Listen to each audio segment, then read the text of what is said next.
ಮಹಾರಾಷ್ಟ್ರದ ಘಟ್ಟ ಪ್ರದೇಶಗಳಲ್ಲಿ ಅತಿ ಹೆಚ್ಚು ಮಳೆ ಆದರೆ ಅದರ ಪರಿಣಾಮವನ್ನು ಕರ್ನಾಟಕದ ಹಲವು ಜಿಲ್ಲೆಗಳನ್ನು ಎದುರಿಸಬೇಕಾಗುತ್ತೆ. ಅದರಲ್ಲಿ ಚಿಕ್ಕೋಡಿ ಕೂಡ ಒಂದು.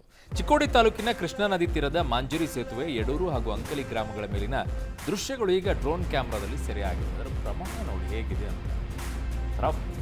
ರಣಭಯಂಕರ ಅಂತ ಕರೆದ್ರೆ ತಪ್ಪಾಗ್ಲಿಕ್ಕಿಲ್ಲ. ಅದು ಕಾರಣ ಹಲವು ಭಾಗಗಳು ಜಲಾವೃತ ಆಗ್ಬಿಡುತ್ತೆ ಅದರ ಪರಿಣಾಮ.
ನೋಡ್ತಾ ಇದ್ದೀರಾ ಪ್ರವಾಹದ ಪರಿಸ್ಥಿತಿ ಹೇಗಿದೆ ಅಂತೇಳಿ. ಒಂದು ಅಂದಾಜಿರುತ್ತೆ, ನದಿ ನೀರು ಇಷ್ಟು ಬಂದ್ರೆ ಇಲ್ಲಿಯವರೆಗೂ ಬಂದು ಸೇರ್ಕೊಳ್ಳುತ್ತೆ ಅಂತ ಹೇಳಿ.